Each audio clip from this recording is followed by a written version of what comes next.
മൈത്രി welfare സൊസൈറ്റിയുടെ നേതൃത്വത്തിൽ യോഗാ ദിനത്തിൽ ലഹരിക്കെതിരെ ഒരു കൂട്ടയോട്ടമാണ് ഇന്ന് സംഘടിപ്പിച്ചിരിക്കുന്നത്. അതിൻ്റെ സംഘാടകരാണ് ഇപ്പോൾ നമ്മളോടൊപ്പം ഉള്ളത്. നമുക്ക് അവരോട് തന്നെ ചോദിക്കാം, എന്താണ് ഈ യോഗാ ദിനത്തിൽ തന്നെ ഈ ലഹരിക്കെതിരെ ഒരു കൂട്ടയോട്ടം സംഘടിപ്പിക്കാൻ കാരണമെന്ന്. സാർ, എന്താണ് അങ്ങനെ? ഇത് കല്ലറയിൽ കഴിഞ്ഞ 10 വർഷമായിട്ട് 11 വർഷമായിട്ട് സാമൂഹിക രംഗങ്ങളിലും മറ്റ് സാമുദായിക കാര്യങ്ങളിലാണെങ്കിലോ അതല്ലെങ്കിൽ ഇവിടുത്തെ വിദ്യാഭ്യാസ കാര്യങ്ങളാണല്ലോ, വിദ്യാഭ്യാസത്തിൽ മികച്ച വിദ്യാർത്ഥികളെ നമ്മൾ ആദരിക്കുന്ന കാര്യങ്ങളിലോ ഇവിടുത്തെ ആദരസേവന കാര്യങ്ങളിലോ ഒക്കെ ആയിട്ട് പ്രവർത്തിക്കുന്ന 35ഓളം വ്യക്തികൾ ചേർന്ന് കഴിഞ്ഞ 11 വർഷം മുമ്പ് ഇതുപോലൊരു ജൂണിൽ നമ്മൾ സ്റ്റാർട്ട് ചെയ്തൊരു പ്രസ്ഥാനം മൈത്രി വെൽഫെയർ സൊസൈറ്റി. ഇത് നമ്മൾ രജിസ്റ്റേർഡാണ്. നമ്മൾക്ക് പല കാര്യങ്ങളിലും നമ്മുടെ നാട് മുഴുവൻ വിറച്ച് നിന്ന കോവിഡിൻ്റെ സമയത്താണെങ്കിലോ അല്ലെങ്കിൽ 2018 പ്രളയത്തിൻ്റെ കാര്യത്തിലാണെങ്കിലോ അങ്ങനെയുള്ള പല കാര്യങ്ങളിലും മൈത്രി അതിൻ്റേതായ മുദ്ര പതിപ്പിച്ചിട്ടുണ്ട്. ഞങ്ങളുടെ പ്രവർത്തനങ്ങളുമുണ്ട്. ഞങ്ങൾ പൊതുവേ ഇതുവരെ വെളിയിൽ നിന്നൊരു ഫണ്ട് സ്വീകരിക്കുന്നില്ല. ഞങ്ങൾ ഈ 32 പേരെന്ന് പറയുന്നതിൽ പ്രൊഫഷണൽസ് ഉണ്ട്, ബാങ്ക് എംപ്ലോയീസ് ഉണ്ട്, എക്സ് സർവീസ്മെൻ ഉണ്ട്, ക്ഷീര കർഷകരുണ്ട്, മറ്റ് കർഷകരുണ്ട്. അങ്ങനെ സമാന ചിന്താഗതിയുള്ള ഏകദേശം 35ഓളം പേര് ചേർന്നിട്ട് മാസാമാസങ്ങൾ ഞങ്ങൾ യോഗം കൂടുന്നു. ആ യോഗത്തിൽ തന്നെ ഒരു ആവശ്യം വരുമ്പോൾ ഞങ്ങൾ തന്നെ അതിൻ്റെ ഫണ്ട് ജനറേറ്റ് ചെയ്യുന്നു. വളരെ നിസ്സാരമായിട്ട് പറഞ്ഞാൽ ഓണത്തിന് മേടിച്ച് ഉപ്പേരി വറുത്തിട്ട് അത് ഞങ്ങൾക്ക് തന്നെ ഞങ്ങൾ വിൽക്കും. അങ്ങനെ അതുപോലെ ചിട്ടി നടത്തിയിട്ട് ഞങ്ങൾ എല്ലാവരോടും കൂടി അത് ചിട്ടിക്ക് ലേലം വിളിക്കും. ആ ലേലത്തുക ഞങ്ങളുടെ ഇതുപോലുള്ള പ്രവർത്തനങ്ങൾ ഞങ്ങൾ മാറ്റിവെക്കുന്നു. അങ്ങനെ ചെയ്യുന്നൊരു സംഘടനയായിരുന്നു. ഇന്ന് നമ്മുടെ നാട്ടിലെ ഈ പൊതുജനങ്ങളുടെ അല്ലെങ്കിൽ ഒരു പൊതുജീവിതത്തിലുള്ള ഏറ്റവും വലിയൊരു വിപത്തായിട്ട് വരുന്നതാണ് ഡ്രഗ്സ്. അപ്പോൾ അങ്ങനെ ഒരു ഡ്രഗ്സിൻ്റെ ഇത്രയും അതിപ്രസരവും പുതിയ ഗവൺമെൻറ് വന്നതിന് ശേഷം ചെയ്യുന്ന പ്രവൃത്തികളും ഇന്ന് സത്യം പറഞ്ഞാൽ ഗവൺമെൻറ് ചെയ്യുന്ന ഈ പ്രവൃത്തികളിൽ ഓരോ സ്ഥലങ്ങളിൽ ഓരോ കാര്യങ്ങൾ പിടിക്കുന്നത് കാണുമ്പോഴാണ് നമ്മൾ കൂടുതൽ അലേർട്ടാവും. നമ്മൾ അറിയുന്നില്ല. ഇപ്പോൾ ഞങ്ങളുടെ ഈ കൊച്ചു ഗ്രാമത്തിൽ പോലും ഇതുപോലുള്ള പ്രശ്നങ്ങളുണ്ടോ നമ്മൾ അറിയുന്നില്ലായിരുന്നു. പക്ഷേ നമ്മൾ പല സ്ഥലങ്ങളിലും വരും. നമ്മൾ കണ്ടിട്ടുണ്ട് കഴിഞ്ഞ ദിവസങ്ങൾ ചങ്ങനാശ്ശേരി രാത്രി 2 മണി 3 മണിക്ക് 10ഉം 14ഉം വയസ്സായ കുട്ടികൾ രാത്രിക്ക് ഒരു ബോധവും ഇല്ലാണ്ട് ഇറങ്ങി കത്തിയും കുത്തുന്നു, ഒരു ബന്ധമില്ലാത്ത ആൾക്കാരുമായിട്ട് പോകുന്ന ഒരു സാഹചര്യം വന്നപ്പോൾ യോഗ ഡേ വരുന്നു. പിന്നെ ഞങ്ങൾ ഉദ്ദേശിച്ച് 26-ാം തീയതിയാണ് ശരിക്കും ലഹരി വിരുദ്ധ ദിനം. അപ്പോൾ ഈ ലഹരിക്ക് പ്രതിരോധമായിട്ട് യോഗയോട് ചേർത്തുകൊണ്ട് നമ്മൾ പോകുന്നു എന്നൊരു ആശയം ഞങ്ങളുടെ മുന്നിൽ വന്നു. പക്ഷേ അത് പറഞ്ഞു കഴിഞ്ഞപ്പോൾ ഞങ്ങളുടെ കൂട്ടത്തിലുള്ളവരാണെങ്കിലോ ഇപ്പോൾ ഇതിന് ഇനോഗ്രേഷൻ വരാൻ പോകുന്ന വൈക്കം MLA പോയി കണ്ടപ്പോൾ പുള്ളി വളരെ സന്തോഷപൂർവ്വം പറഞ്ഞു, എന്താണ് ഞാൻ വരും. അതുപോലെ നമ്മുടെ ഇവിടുത്തെ SHOയെ പോയി കണ്ടു. അദ്ദേഹമാണ് ഫ്ലാഗ് ഓഫ് ചെയ്യാൻ തീരുമാനിച്ചത്. അദ്ദേഹം വളരെ വളരെ പോസിറ്റീവായിട്ടാണ് ഞങ്ങൾ സംസാരിച്ചത്. ഇതുപോലുള്ള ഊർജ്ജമാണ്, ഇതുപോലെ നാട്ടുകാർ തരുന്ന പോലെ സ്കൂളിലെ കുട്ടികളോ അല്ലെങ്കിൽ സ്കൂൾ അധികൃതർ തരുന്ന ഊർജ്ജമാണ് ഞങ്ങളെ ഈ പ്രവർത്തനത്തിന് വേണ്ടി പ്രേരിപ്പിച്ചിട്ടുള്ളത്. ഇത്രയും ഭംഗിയാക്കി നടത്തുന്നതിന് മീഡിയയുടെ എല്ലാവരുടെ സഹകരണം ആവശ്യപ്പെട്ടു. അപ്പോൾ ഈ നമ്മുടെ പുതിയ ഗവൺമെൻറ് അധികാരത്തിലേറ്റപ്പോൾ ഓപ്പറേഷൻ തൂഫാൻ പോലെയുള്ള പ്രവർത്തനങ്ങളൊക്കെ നടന്നു വരികയാണ്. അപ്പോൾ അതിനോടനുബന്ധിച്ച് തന്നെയാണോ നിങ്ങൾ ഈ ഒരു നമ്മുടെ ഈ ഒരു കല്ലറ ഗ്രാമപഞ്ചായത്തിലെ ലഹരി വിമുക്തമാക്കാനുള്ള ഒരു പ്രവർത്തനം? ഞങ്ങൾ ഗവൺമെൻറ് ചെയ്യുന്ന കാര്യങ്ങൾ നല്ല കാര്യം തന്നെ. ഓപ്പറേഷൻ തൂഫാൻ വളരെ നല്ല കാര്യമാണ് സമൂഹത്തിന്. പക്ഷേ ഞങ്ങൾ ഈ ഒരു ഇതിൽ തുടങ്ങിയതല്ല. ഞങ്ങൾ സമൂഹത്തിന് വേണ്ട കാര്യങ്ങളും ജനോപകാരപ്രദമായ കാര്യങ്ങളും ജീവകാരുണ്യ കാര്യങ്ങളും ഞങ്ങൾ ആരും പറയാതെ തന്നെ ഈ ബീച്ചോടെ പറഞ്ഞ ഈ 32 പേരോട് നമ്മൾ തന്നെ വിരിച്ച് ഞങ്ങൾ പല കാര്യങ്ങളും, അത് ജാതി മതഭേദമന്യേ വർഗ രാഷ്ട്രീയ കക്ഷി ഭേദമന്യേ കല്ലറയ്ക്ക് പുറത്തും കൊടുത്തിട്ടുണ്ട്. കല്ലറയിലെ എല്ലാ വാർഡിലും ചെല്ലത്തക്ക രീതിയിൽ ഈ കോവിഡ് സമയത്ത് മുണ്ടാറ് പോലുള്ള സ്ഥലത്ത് നമ്മൾ 5ഓളം വീടുകളിൽ നമുക്ക് അവർക്ക് ശുചിമുറികൾ പണി കൊടുത്തു. ഞങ്ങൾ ഏകദേശം ഇപ്പോൾ ഒരു 5-5.5 ലക്ഷം രൂപയോളം ഞങ്ങൾ ഇങ്ങനെയുള്ള കാര്യങ്ങൾ ചെയ്തിട്ടുണ്ട്. ഇത് നമ്മളിത് ഫ്ലെക്സ് അടിച്ചാൽ അങ്ങനെ പരസ്യപ്പെടുത്താറില്ല. കൂടാതെ കഴിഞ്ഞ വർഷം ഞങ്ങൾക്ക് ഈ പഞ്ചായത്തിലെ ഏറ്റവും നല്ല ജനകീയ സന്നദ്ധ സംഘടനയ്ക്കുള്ള അവാർഡ് തരികയുണ്ടായി. അപ്പോൾ അങ്ങനെ ജനോപകാരപ്രദമായ കാര്യങ്ങൾ ചെയ്യുന്നതിന് പിന്നെ കുറച്ച് നമ്മൾ ബൂസ്റ്റ് ചെയ്താലുള്ളൂ പുറത്തേക്ക് വരത്തുള്ളൂ. അപ്പോൾ ഞങ്ങളുടെ ഇനി വരുന്ന നമ്മളുടെ മിഷൻ എന്ന് പറഞ്ഞാലും നമ്മളുടെ ഇതെന്ന് പറഞ്ഞാൽ ജനങ്ങൾക്ക് ആവശ്യകരമായ കാര്യങ്ങൾ ഇപ്പോൾ ഞങ്ങളുടെ ചർച്ചയിലുള്ളൂ. പൈപ്പ് ലൈൻ എന്ന് പറയാം. നമ്മൾക്ക് വീടില്ലാത്തവർക്ക് വീട് വെച്ച് കൊടുക്കുക, അല്ലെങ്കിൽ കഷ്ടത അനുഭവിക്കുന്ന ഒരു കൈത്താങ്ങ്, അങ്ങനെയുള്ള പല നല്ല കാര്യങ്ങൾ ഞങ്ങളുടെ പൈപ്പ് ലൈനിലുണ്ട്. ഇത് ഓപ്പറേഷൻ തൂഫാൻ ഈ കാലത്തിൻ്റെ ഏറ്റവും അത്യാവശ്യമായ കാര്യം. നമ്മൾ പുറത്ത് യോഗാ ദിനത്തിൽ തന്നെ ഏറ്റവും നല്ലത്. ഞങ്ങൾ കഴിഞ്ഞ മുൻകാലങ്ങളിൽ സ്കൂളുമായിട്ട് സഹകരിച്ചുകൊണ്ട് വേൾഡ് യോഗാ ദിനത്തിൽ ഞങ്ങൾ വലിയ ബൃഹത്തായ യോഗ ക്ലാസ്സുകളൊക്കെ സംഘടിപ്പിച്ചിരുന്നു. അപ്പോൾ അങ്ങനെ ഒരു നല്ല ദിവസത്തിൽ ജനങ്ങളുടെ ആരോഗ്യം ഉറപ്പിക്കുന്ന യോഗാ ദിനത്തിൽ തന്നെ നമുക്ക് സമൂഹത്തിൻ്റെ സുരക്ഷ ഉറപ്പാക്കുന്നത് തന്നെ നമുക്ക് ഇവിടുത്തെ യോഗത്തിൻ്റെ ഏറ്റവും വലിയ വിഭക്തിയായ മയക്കുമരുന്ന്, കഞ്ചാവ്, ഇതിനെതിരെ ഞങ്ങളുടെ പല അംഗങ്ങളും ഇൻഡിവിജ്വലിയും അല്ലെ പോലീസുമായിട്ട് ചേർന്നിട്ട് ഇതിനെതിരെയൊക്കെ പ്രവർത്തിച്ചിട്ടുണ്ട്. പക്ഷേ അതിനൊക്കെ നമുക്കൊരു പരിധിയുണ്ട്. എന്നാ വെച്ചാൽ അവർ തിരിഞ്ഞ് അങ്ങനെയുള്ള ഇപ്പോൾ വളരെ നല്ല കാര്യം എന്ന് പറഞ്ഞാൽ കല്ലറയിൽ ഒരു പോലീസ് സ്റ്റേഷൻ വന്നു. നമ്മളുടെ SHO വളരെ സപ്പോർട്ടീവാണ്. അദ്ദേഹം കേട്ടപ്പോൾ തന്നെ അദ്ദേഹം ആദ്യം തന്നെ വളരെ സപ്പോർട്ടീവായിട്ട് സംസാരിച്ചു. പിന്നെ കൂടെ നമ്മുടെ സ്കൂൾ വരുന്ന നല്ല കൂടാതെ ജനപ്രതിനിധികൾ, പ്രസിഡന്റ്, ഞങ്ങളുടെ ബ്ലോക്ക് മെമ്പർ ഞങ്ങളുടെ കൂടെ തന്നെയുണ്ട്, ശ്യാമു നമ്മുടെ കൂടെ തന്നെയുണ്ട്. പിന്നെ എല്ലാ സംഘടനയിൽ നിന്ന് ആൾക്കാർ നല്ല സപ്പോർട്ടീവാണ്. അതുകൊണ്ടാണ് ഇങ്ങനെ നമ്മളത് ചെയ്യുന്നതിന് കൊച്ചു കുട്ടികൾ തുടങ്ങുന്നത്. കൊച്ചു കുട്ടികൾ നമ്മൾ ചെറുപ്പത്തിൽ വെക്കണം. അത് കൊച്ചു കുട്ടികൾ നമ്മളുടെ കൂടെ നിങ്ങൾ നോക്കിയാൽ 5 വയസ്സ് പോലുള്ള പിള്ളേരുണ്ട്. അങ്ങനെ കൊച്ചു കുട്ടികളുടെ അവരെ കൂട്ടിക്കൊണ്ട് കൂട്ടയോട്ടം ഉള്ളത്. അങ്ങനെ എല്ലാവരുടെയും സന്നദ്ധ ഒരു സംഘടനകളുടെ സമുദായ സംഘടനയുടെ സപ്പോർട്ടുണ്ട്. എല്ലാവരുടെയും നല്ല ഇതുകൊണ്ട് നമുക്കിത് നല്ല വിജയമാക്കുക. ഇത് കല്ലറ അറ്റ്ലീസ്റ്റ് നമ്മൾ കല്ലറ ഗ്രാമപഞ്ചായത്തിൽ നിന്നെങ്കിലും ഈ ഒരു മഹാമാരി അല്ലെങ്കിൽ വിപത്തിനെ ഒഴിവാക്കാൻ പറ്റുമെന്നുള്ളതാണ് ഞങ്ങളുടെ ഉത്തമ വിശ്വാസം. അതിനുവേണ്ടിയാണ് നിങ്ങളുടെ എല്ലാവരുടെ സപ്പോർട്ട് ഞങ്ങൾ ക്ഷണിച്ചുകൊള്ളും. അപ്പോൾ ഈ വേരുകളിൽ നിന്ന് തന്നെ വളം ചെയ്യണമെന്ന് പറഞ്ഞതുപോലെ തന്നെ ചെറിയ കുട്ടികളിൽ നിന്ന് തന്നെ ഈ ഒരു ഉദ്ദേശം അല്ലെങ്കിൽ മയക്കുമരുന്നിനെ എങ്ങനെ ദൂരീകരിക്കാം എന്നുള്ളൊരു മെസ്സേജാണ് മൈത്രി വെൽഫെയർ സൊസൈറ്റി നൽകുന്നത്. അവർക്കതിനായിട്ട് സാധിക്കട്ടെ എന്ന് ആശംസിക്കുന്നു. ഈ കുട്ടികളെ എനിക്ക് വളരെ സന്തോഷം തോന്നുന്നു ഇവരുടെ ഈ നിൽപ്പുകൾ കാണുമ്പോൾ. നിങ്ങളുടെ ഈ ഓട്ടം നിങ്ങളുടെ മനസ്സിൽ എന്തിനു വേണ്ടിയിട്ടാണെന്ന് അറിയാമോ എല്ലാവർക്കും? ലഹരിക്കെതിരെയാണ്. ഓക്കെ, അപ്പോൾ ഇതൊരു ഓട്ടം മാത്രമല്ല, ഇത് നിങ്ങളുടെ മനസ്സിൽ തറഞ്ഞു വയ്ക്കണം. എന്തുകൊണ്ടെന്നാൽ ഇത് മുമ്പോട്ട് നിങ്ങളുടെ ജീവിതത്തിലും ഇവയൊക്കെയും മനസ്സിൽ വെച്ചുകൊണ്ടാണ് നമ്മൾ ഓടേണ്ടത്. നാം ഇന്ന് ഓപ്പറേഷൻ തൂഫാൻ എന്ന് പറഞ്ഞു, സർക്കാർ തന്നെ ഈ മദ്യവും മയക്കുമരുന്ന് ലഹരി ഉപയോഗങ്ങൾ നാടിന് ആപത്താണെന്നുള്ള ഇത് മനസ്സിലാക്കിക്കൊണ്ട് നാടിനെ അതിൽ നിന്ന് രക്ഷിക്കുന്നതിനുള്ള മുൻകരുതൽ എന്ന നിലയിൽ ഓപ്പറേഷൻ തൂഫാൻ എന്ന് പറഞ്ഞൊരു പ്രോജക്റ്റ് തന്നെ അവതരിപ്പിച്ചുകൊണ്ട് എല്ലാവരിലേക്ക് ഇറങ്ങിക്കയറാൻ ശ്രമിക്കുന്ന സമയത്ത് തന്നെ ഇത്തരം ഒരു പ്രോജക്റ്റുമായിട്ട്, അതായത് മദ്യത്തിനും ലഹരിക്കെതിരെ നോ ഡ്രഗ്സ് എന്ന് പറഞ്ഞ ഒരു ക്യാമ്പയിനുമായിട്ട് മുന്നോട്ട് വന്ന മൈത്രി വെൽഫെയർ സൊസൈറ്റി കല്ലറയ്ക്ക് എൻ്റെ ആദ്യമേ നന്ദി അറിയിക്കുകയാണ്. ഒരു ചെറിയ ചൂടുവെപ്പായിരിക്കാം, പക്ഷെ നമ്മൾ ആദ്യം നടന്നു തുടങ്ങുന്നതിന് ഒരു ചെറിയ ചൂടിൽ നിന്നാണ് ഏത് വലിയ യാത്രകളും തുറക്കുന്നത്. അത്തരം ഈ പ്രോജക്റ്റും, അതായത് മദ്യത്തിനും മയക്കുമരുന്നിനും എതിരെയുള്ള ലഹരിക്കെതിരെയുള്ള ഒരു വലിയ പ്രോജക്റ്റായി ക്യാമ്പയിനായി മാറുവാൻ കഴിയും എന്ന് ഞാൻ പ്രത്യേകിക്കുകയാണ്. അതായത് ഈ സമയത്ത് നമ്മൾ കുട്ടികളിൽ കൂടിയാണ് ശരിക്കും കഴിഞ്ഞ 2-3 വർഷം കൊണ്ടുണ്ട് LP സ്കൂളിലോട്ടുള്ള ക്ലാസ്സുകൾക്ക് നമുക്ക് ഈ ഡ്രഗ്സിനെതിരെയുള്ള ക്യാമ്പയിനുമായിട്ട് ക്ലാസ്സുകൾ നൽകിക്കൊണ്ടിരിക്കുകയാണ്. അപ്പോൾ അതായത് വളരെ താഴെയുള്ള കുട്ടികളിൽ നിന്ന് തന്നെ വളരെ ചെറിയ പ്രായത്തിൽ നിന്ന് ഇതിനെതിരെയുള്ളൊരു മാനസികാവസ്ഥ വളർത്തിയെടുക്കുക എന്നുള്ളതാണ്. അപ്പോൾ ഇവിടെ വളരെ കാണുന്ന ഈ കുട്ടികളിൽ നിന്ന് തന്നെ ഈ കുട്ടികളാവട്ടെ നാളത്തെ മദ്യത്തിനും മയക്കുമരുന്നിനും എതിരെയുള്ള മികച്ച പോരാളികളായി മാറി തീരുവാൻ ഇതൊരു നാന്ദിയായി തീരട്ടെ എന്ന് പ്രത്യാശിക്കുകയാണ്. നിങ്ങളുടെ എല്ലാവരുടെയും അനുഗ്രഹത്തോടുകൂടി, അതായത് ഇനിയും ഇത്തരം ഈ ക്ലാസ്സുകൾ എടുക്കുന്നതിന് വേണ്ടി അവിടെ ആൾക്കാരുണ്ട്. ഒരുപാട് പറഞ്ഞ് ഇത് ചെയ്യുന്നില്ല. അപ്പം ഇനിയൊരു അവസരങ്ങൾ കിട്ടും. ഇതൊരു ആദ്യം നേരത്തെ ഇദ്ദേഹത്തിന് സെക്രട്ടറി ചട്ടം പറഞ്ഞിരുന്നത് തുടക്കമല്ല, ഞങ്ങൾ ഇതിനു മുമ്പ് ഇതുവരെ ഒരുപാട് പരിപാടി ഇതിനേക്കായി മഹത്തായ പരിപാടികൾ നടത്തുന്നതിന് ഈ മൈത്രി വെൽഫെയർ സൊസൈറ്റിക്ക് കഴിയട്ടെ എന്ന് പ്രത്യാശിക്കുന്നതുകൊണ്ട് നിങ്ങളുടെ ഓരോരുത്തരുടെയും അനുഭവത്തോടുകൂടി ഈ പ്രോഗ്രാം ഭാഗവഹിക്കുന്നതിന്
മദ്യത്തിനും മയക്കുമരുന്നിനും ലഹരി പദാർത്ഥങ്ങളുടെ ഉപയോഗത്തെ പറ്റി ഏറ്റവും സമൂഹത്തിൽ ഇന്ന് കാണുന്ന വലിയ വൈകൃതങ്ങളാണ്.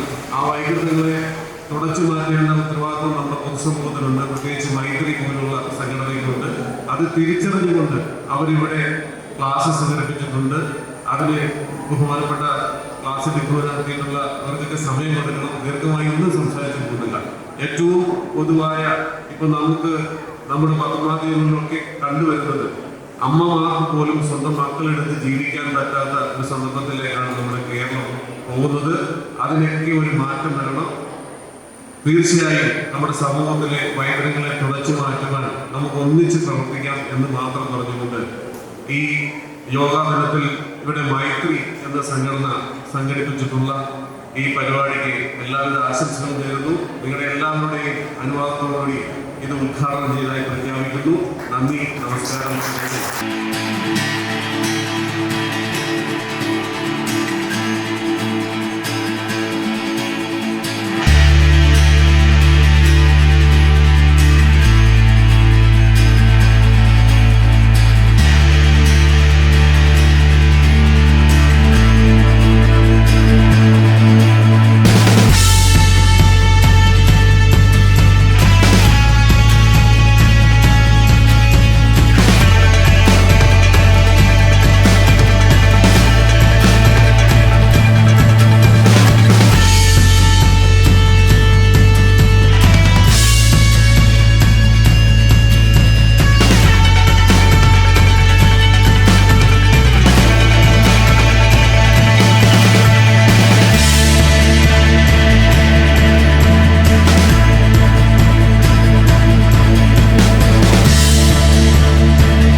ഇന്നത്തെ ദിവസത്തിൻ്റെ പ്രാധാന്യം നമുക്കെല്ലാവർക്കും അറിയാവുന്നതാണ്.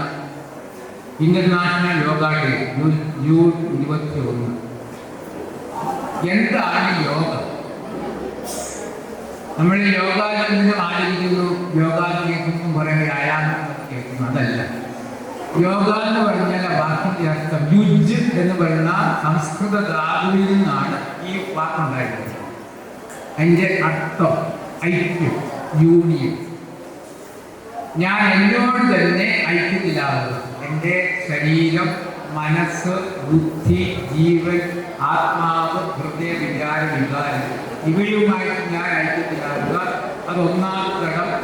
അത് ഒരു ഭവനം പണിയുമ്പോൾ അടിത്തറ പണിയുന്നത് പോലെ ബലമുള്ളതാക്കും. 2015 ജൂൺ മാസത്തിൽ തന്നെ 35ഓളം പേര് ഇങ്ങനെ സംഘടന രൂപീകരിക്കുകയും അവിടെ നമ്മുടെ പഞ്ചായത്തിന്റെ കീഴിൽ ഒട്ടനവധി പ്രവർത്തനങ്ങൾ നടത്തുകയും ചെയ്തു.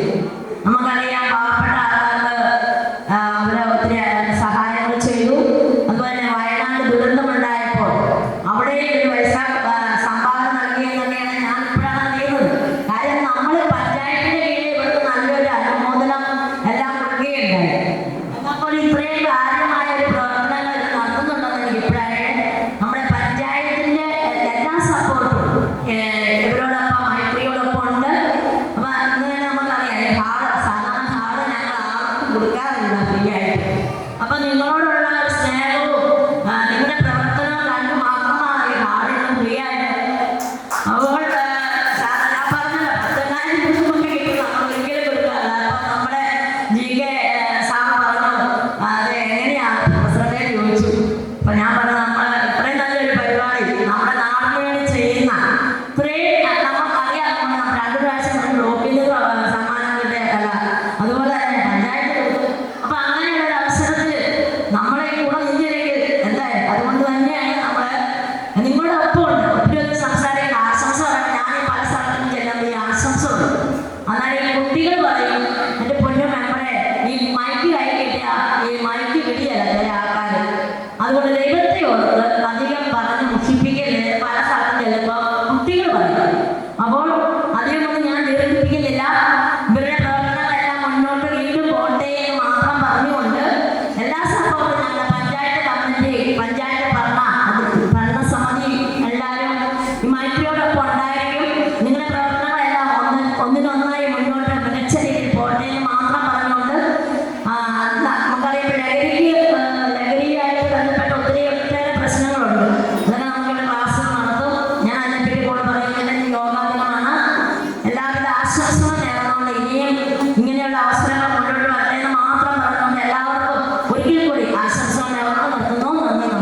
കേസോ അല്ലെങ്കിൽ പോലീസോ അല്ലെങ്കിൽ മറ്റ് ആൾക്കാരെ നിയന്ത്രിക്കാൻ പറ്റുന്ന രീതിയിലല്ല അതിൻ്റെ വളർച്ച പോകുന്നത്. ജനകീയ കൂട്ടായ്മയിലൂടെ മാത്രമേ ഈ മയക്കുമരുന്നിനെ തടയുവാൻ നമുക്ക് സാധിക്കുകയുള്ളൂ. അതുകൊണ്ട് പ്രത്യേകിച്ച് ജനങ്ങൾ ഇതിനകത്ത് ബോധവൽക്കരണം നടത്തിക്കൊണ്ട് ഒന്നിച്ചു പോയാൽ മാത്രമേ ഉള്ളൂ നമ്മൾ ഈ ലഹരിയെ നമ്മുടെ നാട്ടിൽ നിന്ന് തുടച്ചു നീക്കാൻ സാധിക്കുകയുള്ളൂ. അതുപോലെ കുട്ടികളോട് പറയാനുള്ളത്, നിങ്ങളുടെ അടുത്തേക്ക് ചിലപ്പോൾ മിഠായിയുടെ രൂപത്തിലായിരിക്കും ഈ മയക്കുമരുന്ന് കടന്നു വരുന്നതെന്ന് നിങ്ങൾ ഓർക്കണം. കാരണം കൊച്ചുകുട്ടികളെ മിഠായി കൊടുത്താണ് ആദ്യം ഈ ശൃംഖലയിലേക്ക് ഇവർ അടുപ്പിക്കുന്നത്. അതുപോലെ തന്നെ സാമ്പത്തികമായിട്ട് ഈ മയക്കുമരുന്ന് വിതരണം ചെയ്യുന്നവർക്ക് സാമ്പത്തികമായിട്ട് കുട്ടികൾക്ക് ഒത്തിരി സഹായം കൊടുത്തുകൊണ്ട് അവരെ ഇതിൻ്റെ പട്ടാക്കാർക്ക് മാറ്റിക്കൊണ്ടാണ് സ്കൂളുകൾ കേന്ദ്രീകരിച്ച് പ്രവർത്തനം നടത്തുന്നത്. അതുകൊണ്ട് കുട്ടികളെല്ലാം വളരെ ശ്രദ്ധയോടുകൂടി തന്നെ മുന്നോട്ട് പോകണം. അതുപോലെ തന്നെ ഈ ഫോണിൻ്റെ ഉപയോഗം, ലഹരി എന്ന് പറയുന്നത് ഒരു മയക്കുമരുന്നോ അല്ലെങ്കിൽ മദ്യമോ അല്ല എന്ന യാഥാർത്ഥ്യങ്ങളെ കുട്ടികൾ മനസ്സിലാക്കണം. അമിതമായ ഫോൺ ഉപയോഗവും അതൊരു ലഹരി തന്നെയാണ്. ആ ഫോണിലൂടെയാണ് ഇങ്ങനെയുള്ള മദ്യത്തെക്കുറിച്ചും മയക്കുമരുന്നിനെക്കുറിച്ചുമുള്ള അറിവ് നിങ്ങൾക്ക് കൂടുതൽ കിട്ടുന്നത്. അത് അമിതമായി ഉപയോഗിക്കുന്ന കുട്ടികളാണെന്ന് നമ്മുടെ സ്കൂളുകളിൽ പഠിക്കുന്ന കുട്ടികൾ അധികം പേര്. അതുകൊണ്ട് ഈ ഫോൺ ഉപയോഗം വളരെ കൂടുതലാകുന്ന നമ്മുടെ യാഥാർത്ഥ്യങ്ങൾ നമ്മൾ മനസ്സിലാക്കേണ്ടതുണ്ട്. സമാന മനസ്കരായ 32ഓളം ആൾക്കാർ കൂടിച്ചേർന്ന്, ചെറുപ്പക്കാരനെ പറയുന്നില്ല, ആൾക്കാർ കൂടിച്ചേർന്ന് തുടങ്ങിയ ഒരു വെൽഫെയർ സൊസൈറ്റിയാണ് മൈത്രി വെൽഫെയർ സൊസൈറ്റി. ഈ സൊസൈറ്റിയുടെ ഈ കഴിഞ്ഞ 12 വർഷത്തെ പ്രയാണത്തിൽ ഒരു പൊതുപിരിവുകളോ ഒരു വ്യക്തികളുടെ കയ്യിൽ നിന്നോ സാമ്പത്തിക സഹായങ്ങൾ ആവശ്യപ്പെടാതെ നാടിന് ആവശ്യമെന്ന് ഞങ്ങൾ അറിയപ്പെടുന്ന നമ്മുടെ ഇവിടുത്തെ പല മെമ്പർമാരോ അല്ലെങ്കിൽ നമ്മൾ അറിയപ്പെടുന്നവരോ ഈ ഗ്രാമത്തിൽ പറയുന്ന പലരിൽ നിന്നും പല ഇൻഫർമേഷൻസ് കിട്ടുമ്പോൾ ആ സ്ഥലങ്ങളെല്ലാം ഓടിയിരിക്കുകയും അവർക്ക് എന്താണ് വേണ്ടതെന്ന് അറിഞ്ഞുകൊണ്ട് ഞങ്ങളാൽ കഴിയുന്ന സഹായങ്ങൾ ഞങ്ങൾ ഈ ഇത്രയും പേര് ചേർന്ന് കഴിഞ്ഞ 11 വർഷമായി ചെയ്തുകൊണ്ടിരിക്കുന്നു. മൈത്രിക്ക് ഈ നാടിനോടും നാട്ടുകാരോടും ഈ ലോകത്തോടുമുള്ള ഉത്തരവാദിത്വം കൂടി എന്ന് മനസ്സിലാക്കിയപ്പോഴാണ് ഞങ്ങൾ കുറച്ചുകൂടി ജനകീയമായ കാര്യങ്ങളോട് മുന്നോട്ടിറങ്ങാം. നാടിൻ്റെ വിപത്തിനെ നമുക്ക് ഒന്നിച്ച് നേരിടാം. നമുക്കെല്ലാവരും ഞങ്ങൾ 32 ജവാന്മാർ കൂടിയാൽ നമുക്ക് ഈ നാട്ടിൽ എന്ത് ചെയ്യാൻ കഴിയുക ഒരു ആത്മവിശ്വാസം കൊണ്ടാണ്. വളരെ വളരെ കാഷ്വലായിട്ടൊരു ജനറൽ ബോഡി കൂടുമ്പോൾ ഞങ്ങളുടെ ഒരംഗം പറഞ്ഞു നമുക്ക് യോഗയുടെ കാര്യം അത് ചെയ്യുന്നില്ല. ശരിക്കും പറഞ്ഞാൽ ലഹരി വിരുദ്ധത 26-ാം തീയതിയാണ്. ഞങ്ങൾക്കുള്ള ചില അസൗകര്യങ്ങളുണ്ട്. പോരാട്ട ലഹരി വിരുദ്ധ പരിപാടികൾ വളരെ ഊർജിതമായിട്ടുള്ള സ്ഥലങ്ങളിൽ നടക്കും. ലഹരിയുടെ വിരുദ്ധതയ്ക്ക് യോഗ ഒരു ആൾട്ടർനേറ്റീവ് എന്ന് പറയാം എന്നൊരു മൈൻഡോട് കൂടിയാണ് ഞങ്ങൾ ഈ ദിവസം തിരഞ്ഞെടുത്തതിന് പിന്നിൽ